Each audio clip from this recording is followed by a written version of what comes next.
For the record, as the legislative session approaches its end, we're breaking down the bills now heading to the governor's desk. We need to sit down and figure this out. Plus, the disagreement between Republican leadership in the legislature that could halt property tax relief. We are going to take that surplus and return it to the people who created it. And later, would your lawsuit open the door for clerks' offices to be sued more? The answer to that is absolutely no. We sit down with Law Forward after a Dane County judge allows a lawsuit against the city of Madison to move forward. This case is about the right to vote and its value for Wisconsinites. That's all coming up on For the Record. Tough questions, real answers. Wisconsin's political conversations start here. This is For the Record. Welcome to For the Record. I'm Ellie La Liberté. Well, Wisconsin is trying to figure out what to do with a nearly $2.5 billion surplus. Now, the governor and Republican leadership in the Assembly and Senate all agree that Wisconsinites need property tax relief. The problem, they disagree on how to do it. Property taxes are surging in Wisconsin. We need to sit down and figure this out. But do Republicans agree on how to help? I haven't spoken to either the governor or the speaker recently. They haven't said, let's negotiate. Based on multiple different press availabilities this week, the short answer seems to be no. One of the sticking points, Governor Evers' 2023 partial veto that allowed school districts to raise the levy limit for 400 years, something Republicans have long blamed for rising property taxes. Costs are rising on school supplies, groceries, cars, and rent. Governor Evers' 400-year veto has sent property taxes through the roof. But Wednesday, Assembly Speaker Robin Vos backed off. I think the 400-year veto is wrong, but I also think that the most important for us is to make sure that the surplus is given back to people to help deal with rising property taxes, rising electric costs, and all the associated things dealing with inflation. So what now? Well, there are two different proposals. According to an email between the governor's office and aides for both the Senate Majority Leader and Speaker, Governor Evers would support and sign a bill that would put the surplus towards special education reimbursement and general aid. There would also be property tax relief through the school levy tax credit and tax exemptions for cash tips. In our discussions with the governor, he's been pretty clear that he wants to make sure that some money goes toward education. Meanwhile, Senate Majority Leader Devin LeMahieu's proposal would provide rebate checks, $1,000 for joint filers and $500 for single filers. These bills are simple. We are going to take that surplus and return it to the people who created it. But could either get across the finish line? We're not negotiating a final bill because, of course, we realize it has to get through two chambers. It has to actually get signed by the governor, so everybody needs to be involved.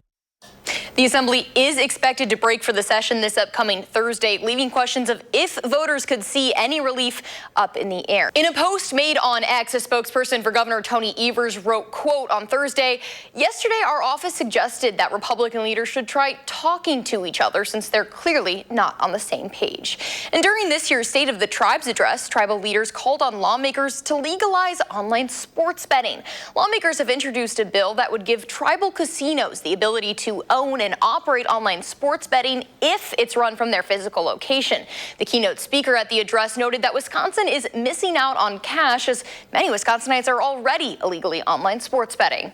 Gaming revenue helps ensure that mothers and babies have access to health care and healthy food, that our elders can receive care, that families have housing, that our roads are plowed, and that law enforcement and fire departments are able to serve us.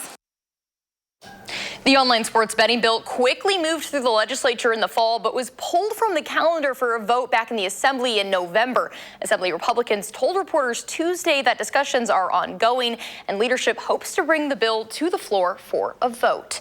A bipartisan bill to criminalize grooming in state law is now heading to the governor's desk. The legislation defines grooming as a pattern of behaviors with intentions to condition, seduce, solicit, lure, or entice a child to have sexual behavior, including sexual intercourse or sexual pictures. Also this week, bills to bar transgender athletes from participating in girls' sports and legislation to ban gender-affirming medical procedures for minors are heading to the governor's desk. All of the bills face an almost certain veto from the governor, who has openly opposed the legislation. Wednesday at the state capitol, lawmakers heard from the family of a 22-year-old man who died because he couldn't afford his medication. Cole Schmidtneck died in January of 2024 after suffering an asthma attack that sent him into cardiac arrest. Days earlier, he went to the pharmacy to pick up his medicine, which typically cost him about $5. But the pharmacy benefit manager had moved Cole's medicine to a different tier in his plan.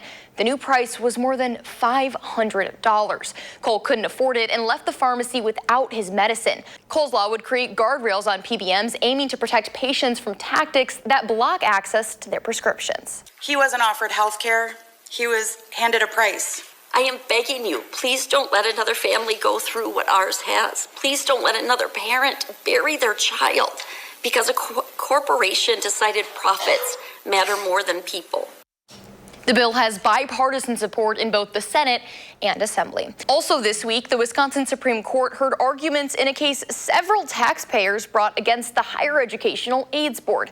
The case examines if Wisconsin's minority undergraduate retention grant statutes violate state or federal equal protection guarantees, and whether plaintiffs even have standing to bring the challenge.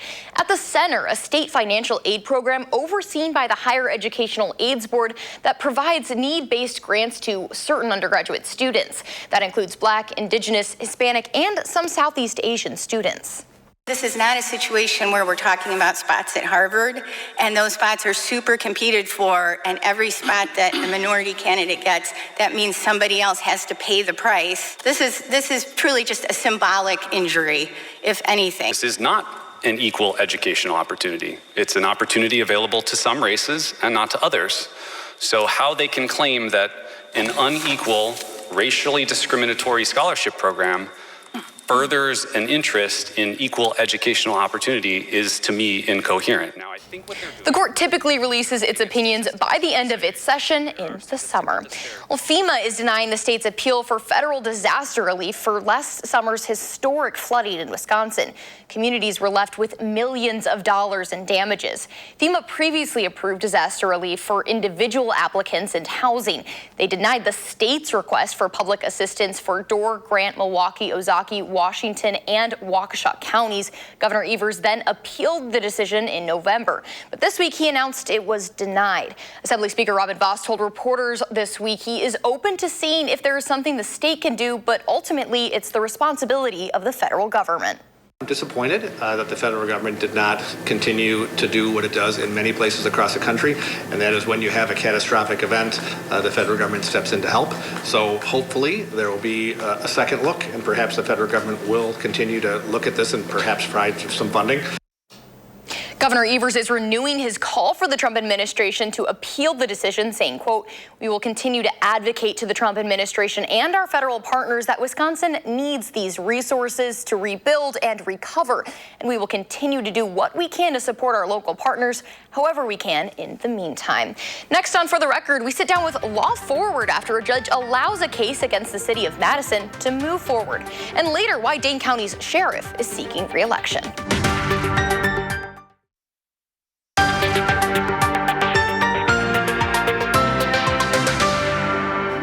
Welcome back to For the Record. Well, this week, a Dane County judge denied the city of Madison's motion to dismiss a lawsuit over uncounted absentee ballots.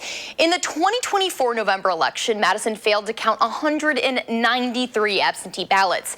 Now, some of the affected voters are suing the city for money. In an effort to get the case thrown out, Madison argued the right to vote by absentee ballot is a, quote, privilege, not a right. In the decision, the Dane County judge wrote, quote, "Just because the absentee voting process is a privilege does not mean that those who legally utilize it do not exercise their constitutional right to vote. Of course they do." Now, last week I sat down with Madison Mayor Satya Rhodes Conway to break down the city's argument.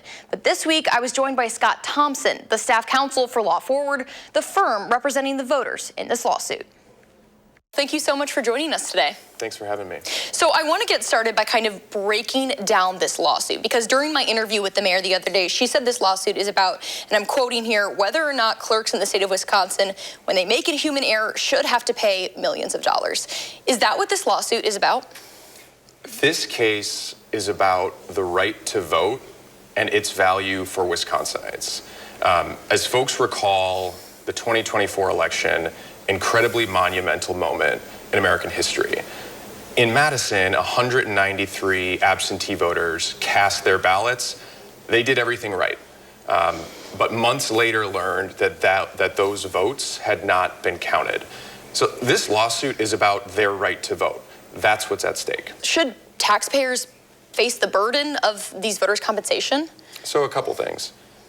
To sue anyone for money, for damages, you have to first show that you were harmed, that you were injured. And the injury, the harm that we're talking about in this case is about one of the most fundamental rights as an American and as a Wisconsinite. That's the right to vote. So there's value there. Should people be on the hook, I think is sort of the phraseology. Well, a couple of things. First, a jury is going to determine exactly what this is worth. Second, the city of Madison has its own insurance policy. But I think the big picture thing that we want people to understand is that when they cast their absentee ballot, when they put it in the mail, when they put it in a drop box, when they return it to the clerk's office, it really matters. There are rights at stake, and when your rights are taken away, there's something you can do about it. And for 160 years in Wisconsin, the thing you can do about it is you can file a lawsuit. That's what we're doing in this case. Are you saying that it's more important to protect the right to absentee vote in this instance than it is to, maybe save some taxpayers' money? I think the most important right in our democracy is the right to vote. So when you think about sort of the hierarchy of democracy's needs, the biggest one is always going to be the right to vote. And so yes, the right to vote is on the line. It's at stake in this lawsuit, and that's why we brought it. We think the right to vote really has value, and when the government takes that away, and it's not the voter's fault, there's something the voter can do about it. Again, that's filing a lawsuit like this one. Was there any other way to go about this lawsuit that wouldn't require monetary compensation? I suppose that's a good question. At the end of the day, in Wisconsin, people who are disenfranchised in this way, when they didn't do anything wrong, they're entitled to damages. That's what the law says. So that's why we're following this strategy, because it has existed, this type of claim, in Wisconsin for well over 100 years. So now I kind of want to move to the city's argument. Now, we saw some news come out this week. A judge denied the city's argument that the case should be thrown out because the city was citing a state law that says voting by absentee ballot is a privilege. Now, I want to take a listen to the mayor's argument in this. We'll play that for you. When I quote the state law, it doesn't mean I agree with it. So if the state law is suggesting that absentee ballots are not as protected as other ballots, then we should change the law. Is there a problem with the state law? So the most important right here is the right to vote. Under the state constitution, that's protected in multiple ways, and whether you vote absentee or whether you vote in person, the right to vote protects you the same way. Now, state law has some language that I don't like either, that says absentee voting is a privilege. We think, generally speaking, wherever you vote, whoever you vote for, however you vote, that is the right to vote in action. That's the most important thing, and that's under the Constitution. It's more foundational, more elemental than a state statute. And so that's why we think the right to vote is what we need to be talking about. The right to vote is what entitles the individual plaintiffs in this action to be able to bring this lawsuit in the first case. It's what protects absentee voters here in Madison and really across the state. I also asked the mayor if using this argument sets a dangerous precedent. Now, she talked more about how this lawsuit sets a dangerous precedent. Let's take a listen to what she said.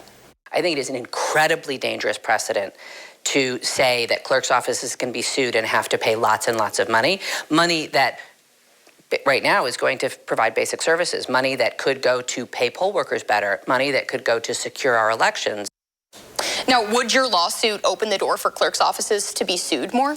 The answer to that is absolutely no. And I would honestly just point everyone to the court's decision that came out earlier this week. The judge had specific comments about this argument and said, Wisconsin has already recognized this claim for nearly 160 years. None of the dire consequences predicted by defendants have come to pass. And moving forward, now that this case is moving forward, what are you expecting in the days and weeks and months to come? Well, it's always impossible to predict what happens next in a lawsuit. The city, the other defendants have an obligation to file what's called an answer, formal response to the complaint.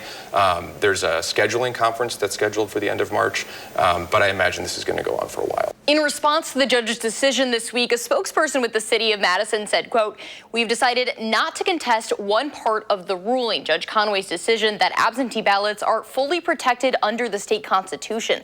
Madison has a long history of promoting and protecting absentee voting, and that policy has not changed." And next on For the Record, we're continuing to sit down with the candidates in the race for governor. Up next, Milwaukee County Executive David Crowley. You're watching For the Record with host Ellie LaLiberte. We're continuing to sit down with the candidates in the race to be Wisconsin's next governor. This is the first time in nearly 16 years the field has been completely open with no incumbents running. This week we sat down with Milwaukee County Executive David Crowley. He entered the race on September 9th, and Crowley was the first Black person ever to be elected to Milwaukee County Executive, winning the job in 2020. He previously represented Wisconsin's 17th Assembly District, which comprises much of Milwaukee's west side. The Democratic primary, obviously a lot larger than the other side of the aisle. What's one thing that sets you apart? Well, what sets me apart is my experience. I've not only served in the state legislature, I'm the only one who actually has experience running government and actually delivering real results. As Milwaukee County Executive, I've had to balance billion-dollar budgets, but also figure out how we're going to prioritize critical services when the math isn't adding up. I'm the only one who's had to look a community in its face during a crisis and figure out how we're going to get through this and make sure that no one is left behind. But I'm also the only guy in this race that have been able to deliver results, making sure that our workers get the pension that they deserve and came up with a plan to strengthen our pension system for generations. According to a Marquette Law School poll released last week, inflation and the cost of living are the top issues for 38% of adults, followed by the economy at 17%. Now, like many of his Democratic primary opponents, Crowley is campaigning on lowering prices. His priorities include pushing for affordable health care and housing, as well as better funding for public schools. Are there specific initiatives that you would like to implement? Well, I think housing is really critical, right? Housing not only gives people the opportunity to focus on quality of life issues, but it also helps to bring down property taxes when we have the ability to bring more housing on board, move families into those things so they can continue to be productive citizens. But we definitely need to focus on property taxes. How do we help local municipalities focus on the issues that matter most to them? Governor Evers, for his 2026 priorities, announced that he would like lawmakers to take up over $1 billion in property tax relief. Is that the right move to address that issue? I think we have to put everything on the table. Quite frankly, I think that we have to look long-term at how we not only bring in revenue for the state of Wisconsin, but also how we spend money. I am proposing that we take into account and put a blue ribbon commission together where we take business owners, government leaders, we take academia, we bring people to the table. Milwaukee County is also facing a budget deficit. According to an October report from the Wisconsin Policy Forum, this year the county has a projected $47 million deficit. A lot of municipalities often blame the shared revenue formula for some of those issues. Does that formula need to be changed? You know, when we were able to build the coalition to get Act 12 passed, that was a good thing for communities all across the state of Wisconsin. But it did not solve all of our problems. And not just Milwaukee County, but every municipality is struggling every single day because, let's face it, the state of Wisconsin broke its promise to help fund local units of government. So we have to take a holistic approach and really make sure that our state government is doing everything in its power to make sure local units of government can continue its responsibilities. And you say holistic approach, what would that look like? That goes back to the Blue Ribbon Commission, making sure that we're looking at how we're taxing and spending our dollars and making sure what works for Wisconsin can work for everyone else. Crowley is leading fundraising efforts in the Democratic primary. He's raised more than $800,000. That includes $789,000 in donations and roughly $12,000 in in-kind contributions. Now, in-kind contributions are goods or services provided to a campaign without direct monetary exchange.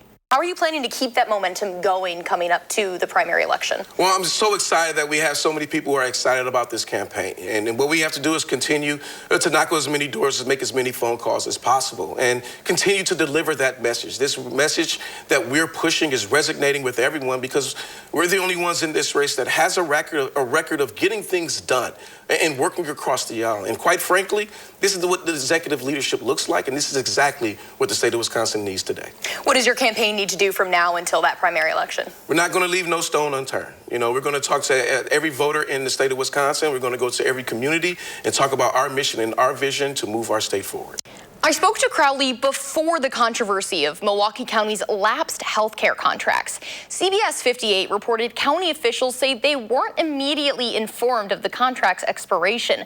Milwaukee County's health care plan supports more than 3,000 employees. In the fallout, an employee was fired. We reached out to Crowley's campaign for comment. It reads in part, quote, County Executive Crowley immediately worked to fix the issue, and as a result, no county employee lost their health care coverage. However, he has received some criticism. Fellow Democratic gubernatorial candidate Sarah Rodriguez told the Milwaukee Journal-Sentinel that this means there's been a breakdown in leadership. Dane County Sheriff Calvin Barrett will seek re-election. Back in 2021, Governor Tony Evers appointed Barrett to lead the department after then-Sheriff David Mahoney retired. He won the election in 2022. News 3 Now spoke with the sheriff about why he's seeking re-election and how he plans to build more trust between law enforcement and some residents. It starts with communication, cooperation, and collaboration with our community members here. We need to be transparent and open and have great lines of communication, no matter what the circumstance is. By establishing the relationships when there isn't a time of crisis, that helps when the crisis does come. This will be Barrett's second full term. The election takes place in November. For the record, we'll be right back after this. Before you go, on Election Day, Union Cab will provide voters in Dane County with free rides to and from the polls. You can catch a ride throughout the day on February 17th until polls close. Union Cab's fleet includes wheelchair-accessible vehicles. To get a ride, just call 608-242-2000 on Election Day. If you're a poll worker, you can schedule a ride in advance. That does it for us this week. And a reminder, you can watch full episodes of the show as well as expanded interviews on our website at channel3000.com. Have a great rest of your weekend. Happy late Valentine's Day. For the record, I'm Ellie La Liberté. This has been For the Record.